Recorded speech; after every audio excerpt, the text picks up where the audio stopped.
how I was going to be doing today, so I brought up Big Mike. He's better looking and more articulate to introduce our speaker. Thank you. I'm Mike McCurry. It's my honor to introduce Steve Carter. He's the lead pastor at Christ Church of Oak Brook and author of the best-selling books Breathe, Breathe, Receive, and also The Thing Beneath the Thing. He hosts the Craft and Character podcast where he helps people get better at the art of craft and communication, ensuing their character always leads the way. An avid sport fan he is.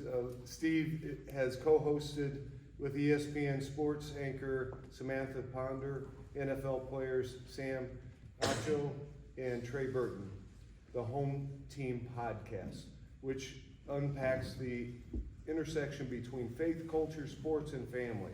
With a degree in biblical studies from Hope International University, Steve has a heart for the local church and often speaks to churches, conference events, camps, retreats all over the country. Steve lives in Chicagoland with his wife Sarah and their 2 kids. The fun fact about Steve, he's also been known as a great international hand model, which he might have to tell you about later. With that, it's my pleasure to introduce Steve Carter.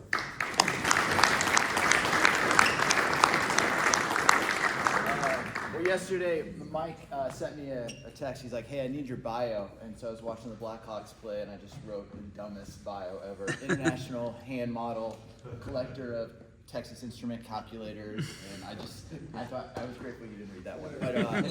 But do you ever wonder why people do what they do? Like, why did that coworker say what they said? Why did that person post what they posted on Facebook?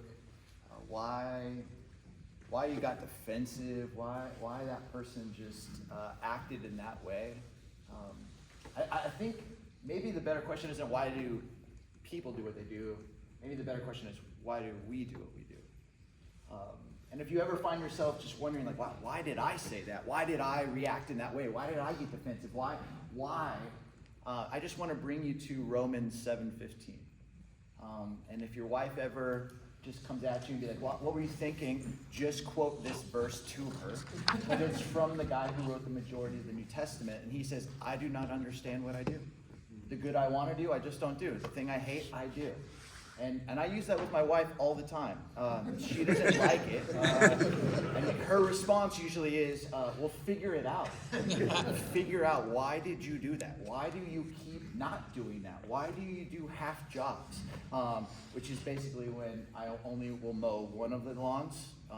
So I'll mow the front, and then I'll go inside and watch football. Maybe I'll mow the back. No one sees the backyard. So, but I want to talk about this because if you study leadership, which I'm sure most of you do, there's a guy by the name of Bobby Clinton. He was a prof at Fuller Seminary. He studied leaders in politics, business, athletics, and even in the scriptures. He said that only 33% of leaders finish well. 33%. You can find it in the Bible. 33% of the people who started out with faith did not finish well. Business did not finish well. Politics did not finish well. Especially if you're a politician in Illinois. But like, if you think about this, like, why? If I think about this number, 33%, and it's not like any of us wake up one day and go, you know what I want to do today? I want to train wreck my life. I want to self-sabotage every good relationship I have. I want my integrity to be thrown to the side. But every single day, in every arena, this is happening. So the question is like, what do we do about this? Because you can't just get on Twitter one day and be like, sorry world, I don't understand what I do. You can't just stand in front of your board and be like, so sorry, I do not understand what I do. The good I want to do, board, I just don't do, but the thing I hate, I do. And they're like, well, you're fired. And we have to think about this. So the question is, why? Why do we do what we do? And so this is something I've just kind of been working on over the last 10 years, and I call it the thing beneath the thing. And this is something that I want to just help you maybe better understand why you do what you do. And it will give you some real practical handles with emotional intelligence, but also with some spiritual kind of underpinning. So if you have a Bible, you can turn with me to Esther chapter 3, which I'm sure you all were in this morning. But we're going to start and not do this how typical preachers preach, where they start in like verse 1 and they just work their way down. I actually want to start at the very end of the chapter and do a little like memento style and go backwards. So the very end of Esther chapter 3, it says this: the king and Haman sat down to drink. The city of Susa was bewildered. So the king and his right-hand man sit down for a drink. I don't know what they're drinking. Maybe a glass of Pinot, maybe some bourbon, maybe some water. I have no idea. But the entire city of Susa is bewildered. Now, in the original language, that word means utterly confused by the decisions that were made. Now, I'm sure many of you have come home and just been absolutely frustrated by a decision that your boss made, by a family member made, a friend made, and you're like, what were they thinking? Or if you're, a Bears fan, what were they thinking? And you just have these moments where you're like, oh, I can't believe it. The entire city is bewildered. And when you think about this, the question is, well, why are they bewildered? Look at verse 13. It says this: dispatches were sent by couriers to all the king's provinces with the order to destroy, kill, and annihilate all the Jews, young and old, women and children, on a single day, the 13th day of the 12th month, the month of Adar, and to plunder their goods. So the city of Susa is bewildered because a genocide has been decreed. Now, I don't know the last time you've ever been or seen the effects of a genocide. A couple years after what took place in Rwanda, where they say 1 million people in 100 days were killed because two tribes went after each other, the Hutu and the Tutsis. And I saw this up close. I saw in one church where 5,000 people came to hide, and one of the other tribes came in and just shot up 5,000 people. And they turned the church into a gravesite. The effects of a genocide, it's unthinkable, it's unfathomable. And so this whole city is like, why would this happen? Why would there be a genocide decreed? Well, look what it says in verse 11. It says, or verse 8, then Haman said to King Xerxes, there's a certain people dispersed among the peoples in all the provinces of your kingdom who keep themselves separate. Their customs are different from those of all other people, and they do not obey the king's laws. It is not in the king's best interest to tolerate them. If it pleases the king, let a decree be issued to destroy them, and I will give 10,000 talents of silver to the king's administrators for the royal treasury. So Haman, this right-hand man, goes, hey, there's a group of people, you shouldn't tolerate them. Their ways are different. How they behave, how they act, how they worship is different. And you know what? Like, you should literally just kill them all. And I'll actually like give money towards this. And then in verse 11, the king says, keep the money. Do as you please. Now, when I grew up in Southern California, and when I moved to Chicagoland, I was super excited. Wrigley, I was a WGN kid, so I watched like the Cubs. I was super excited about Soldier Field, deep dish pizza. There's a lot of stuff about Chicago I was really, really excited about. But what nobody told me about was potholes. They're literally like everywhere. And I remember I was like driving downtown Chicago. I was probably listening to Sylvie and Waddle, and I was just like driving, and I hit a pothole, and I knew right away that I had a flat tire. And I had learned though that there's like a number that you can dial in the city of Chicago.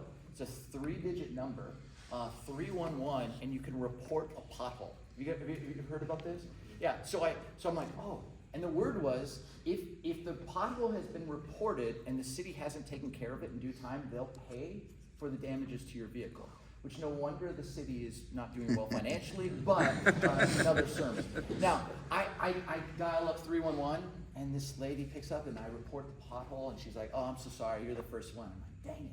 But then it dawns on me. When I was a kid, I could dial 411, and I could get, junior high girl that I like's number, and information. 911, I could call a first responder. Like, how did you get your own number? Like 311, I can like report a pothole. That's like kind of a big deal. And she's like, well, do you know how many potholes we filled in the last 100 days? I'm like, I don't know. She's like, take a guess. I'm like, 5,000. She's like, no, a little bit more. I don't know, 10,000. No, a little bit more. 15,000. A little bit more. I'm like, man, you sound like my dad who's like asking me a question and you already know the answer to it. Just tell me. She's like, one more guess. I'm like, 25,000. She's like, wrong. 137,000. And I said, what? She's like, yeah, and she's like, if you go to our website, which you can Google this right now. The city of Chicago has a little pothole tracker on their website. And they will show you like their work. Like we have filled this pothole in Lincoln Park, and we filled this one in downtown Chicago. Now, potholes, we know why this happens, right? Because you end up having a sense of water freezing, and asphalt's not like sweatpants, it can't expand. Mm-hmm. So all of a sudden a crater is created. And so what ends up happening is the city of Chicago comes out, looks at it, adds a little bit of asphalt, goes to the pothole tracker, checks it, and they move on to the next pothole, 136,999 to go. But what's wild is, about 8 years ago in downtown Chicago, there was a 70-year-old man who was driving, and all of a sudden a pothole became a sinkhole. And then basically an entire road gave out. And this guy just dropped down like 2 or 3 stories. He ended up being fined, but millions of dollars of damage. And here's the actual point. The truth is every single one of us has potholes. The problem is our potholes can become sinkholes that don't just affect us, but they affect our kids. They affect our character. They affect our integrity. They affect our potential income. They affect our legacy. They affect us. And one of the hardest things that most of us men do is we actually act like we don't have potholes. But if you're actually human, you've had moments where people have said something about you. They have actually hurt you. They've let you down. They've abandoned you. They've neglected you. And all of a sudden, the most wild thing happens is then you carry these potholes into every meeting, and you know what? Then you meet other people. And I remember one time I was pitching this idea, and it got shut down.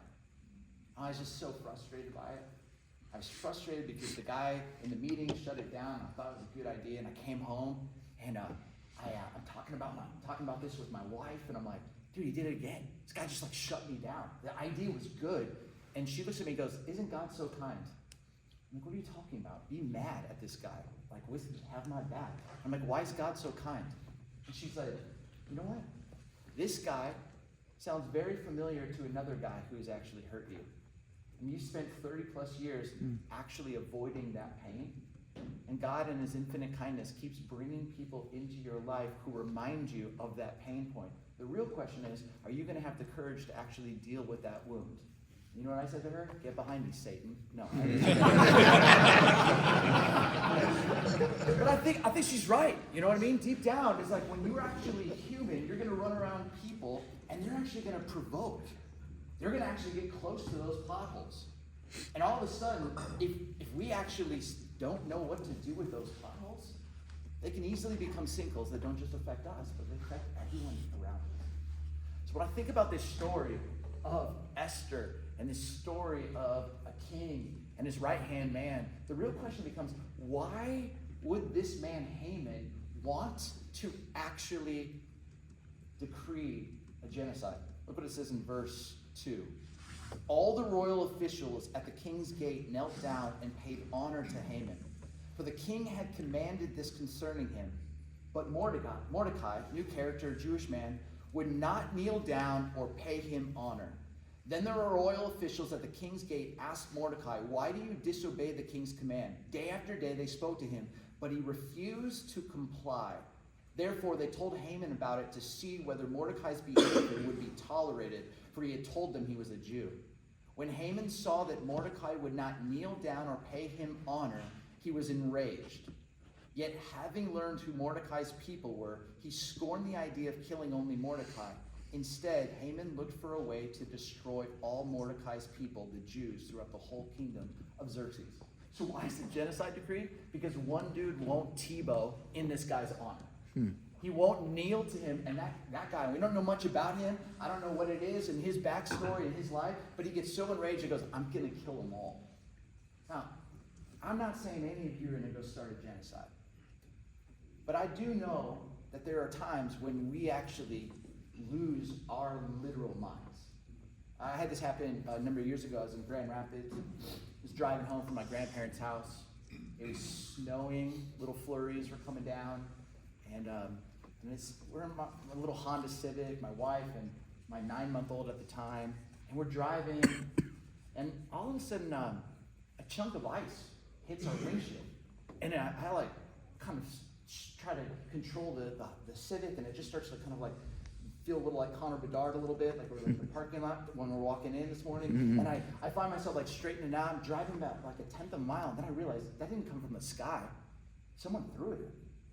And so what do? I just flip a U-turn. And my wife's like, hey, what are you doing? I was like, I think someone threw that at me. So I just pull over the car. I get out of the car, and I can see someone running. And my wife's like, it's fine, let's go. I'm like, no, the justice, I'm gonna catch these guys.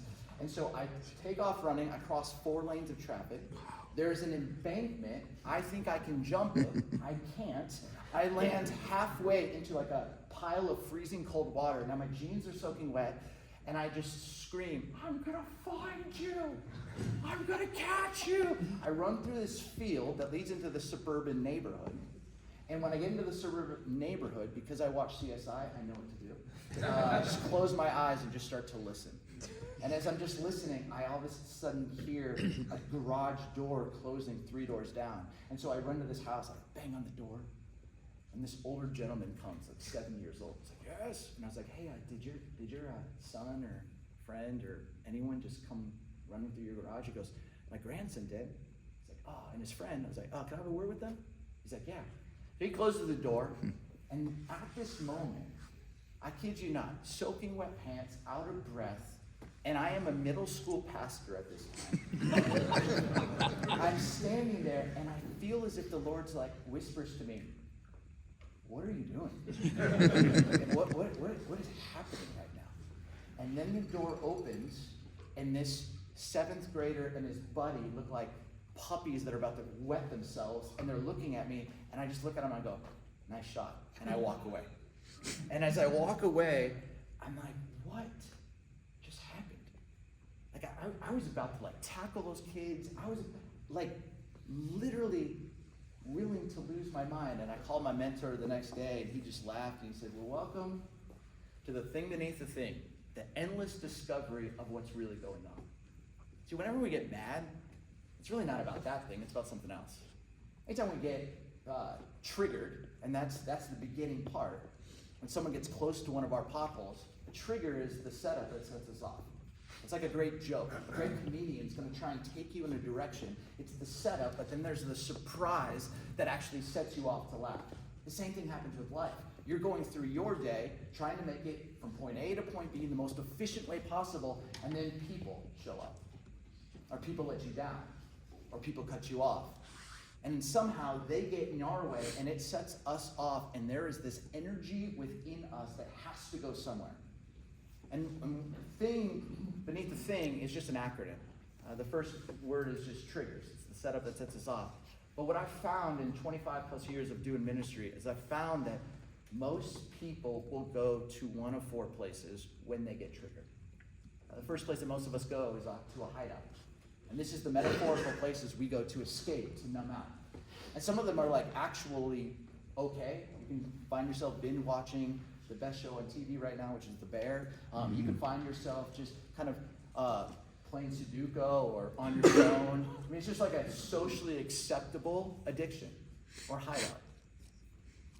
But then you can also find yourself having maybe an extra or too many glasses of bourbon at night.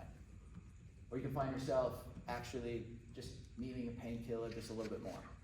Or needing to go to this website just to see and to escape. We all have these hideouts. The truth is every single one of us in this room is an addict. We're just probably not addicted to the stuff that society says is bad. And Tim Keller would call this a counterfeit God or an idol. So the question is, where do you go to bring down those RPMs, to self-soothe, to just be like, I'm okay. That's not the Lord. And that becomes a hideout. And every one of us has one. And again, they're not necessarily bad. Some of them are actually really, really beautiful, but you have to be aware of these. The second place that most people go when they get triggered is to insecurity. It's in this insecurity where it is the false story we create about ourselves. All of a sudden you get triggered and something happens and it's like a shame storm just comes over you. Like, I'm so dumb. What happened? It's like words that our dad said over us or some coach or some person. It just floods our mind. And in that insecurity, what most men do is then they put on a mask. Just put on a mask. And that mask, in the version of insecurity, could be a mask of pleaser. I just gotta people please. I just gotta actually make this person like me, and I gotta fawn to get their attention. Or, you know what, I gotta be perfect, which is impossible. But then it was like, no, I just gotta be perfect. I gotta get this report done. It's gotta be perfect. It's gotta be so good. Or for some of us, it's performance. Inner insecurity is if I don't perform well, then you know what, people aren't gonna love me. Or for some of us, we just pretend. Just pretend, I know how to make it, I know what I'm doing, I don't know how to ask for help. The last one, and this is what I grew up in my house, is in the midst of insecurity, a lot of times people power down because the shame takes over.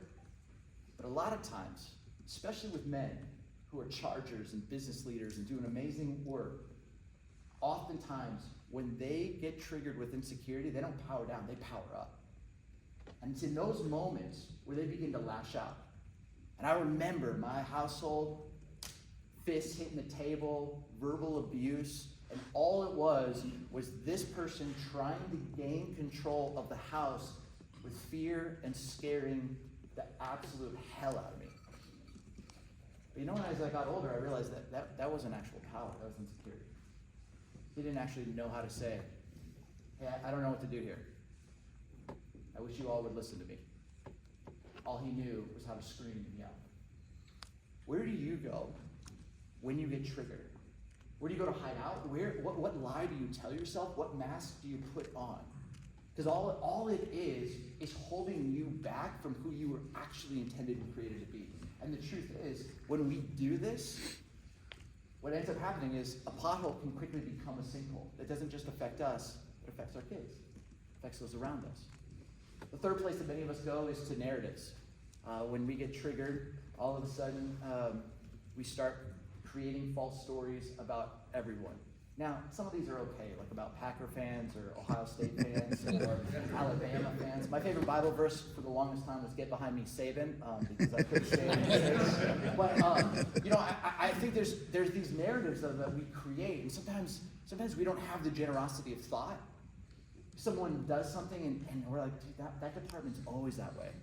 A marketing department's always doing that. That sales team, they never deliver. And all of a sudden, it's like we've just categorized the whole department or that whole group of people. And the questions there are, man, how do we become the kind of guys who are actually aware, man, I'm just getting triggered. I'm not going to create a false story about someone else. I'm not going to project onto somebody else. I'm just going to sit with that and figure it out. There's a guy by the name of John Wesley, and Wesley was an incredible theologian, but he talked about that there were 3 types of grace. One of the types of grace he called was sanctifying grace. And this second version of grace was the spiritual power to make us whole, holy, and spiritually healthy. What I came to realize is whenever we get triggered, it's actually just a permission to recognize, man, there's an area in my story that has to be brought before the Lord to actually experience grace. Dallas Willard says it this way: grace is opposed to earning. You can't earn grace. But it's not opposed to effort. And what it takes to actually get grace into every atom and every molecule and every pothole and every wound requires a level of effort, intentionality. To be able to sit and just get curious. Why did I say that? Why did I do that? Why did I think that? Why did I feel that? And whenever you can begin to do that, then what you're doing is getting to the thing beneath the thing, and you're being able to allow God's Spirit to come in and actually heal you. It's something that you can begin to talk about with other guys. I think one of the most healthy things is that actually on teams, people know what triggers them. We all know this. I hooped. I played basketball in college. Play's not the right word. I sat at the bench, but I got free shoes. But I loved playing basketball. But I knew I'm not going to give the ball to a big man on a fast break. He's going to dribble it off his feet. You're not going to set somebody up in the wrong place. So when you know your team and you know what triggers them, some of the people on your team don't like to be surprised. Some of your team don't actually like the pressure. Some of your team does. But when you actually can know what triggers them, then you know how to set them up in the best possible place. If you know what actually your team goes to hide out, or someone close in your life goes to hide out, it's easier to have the privilege to give an account of what you chose to do and chose to actually go to instead of Christ. Something easy to share. Or if you know, like, you or your friends, like, what are the lies or the masks that you put on? And when people actually know that, and you can chop about that, then you can be like, dude, that's not you. Let me tell you and remind you who you are. Or you find yourself creating false narratives, man. Someone can just be able to say, that's not true of all these people. But again, all of it is an invitation for more grace. Grace, as John Wimber says, is the way in and it's the way on. Every day, every breath, every step is an invitation so that all of these potholes do not become sinkholes, but that we, as men, as Christ followers, can be more whole, more holy, and more spiritually healthy for our families, for our businesses, for our neighborhoods, for our communities, and for our city. Let's pray. God, thank you so much just for this time. I just pray that even as we talk for a few moments around the table, that we could just be maybe 2 degrees more honest today of what triggers us, or where we go to hide out, or what lies we've just chosen to believe and just gossiped about ourselves, about the image of God that you put in us, we're not actually seeing it, or the narratives we created about others. I pray that you'd fill this gym with just the reminder that grace is possible, that grace is here, and that you aren't just someone just trying to get us into heaven, but you are trying to bring heaven into every pothole so it doesn't become a sinkhole, and so that we're one of the 33% that actually finish the race well. We love you, trust you, and all God's people said, amen. Steve, thank you very much.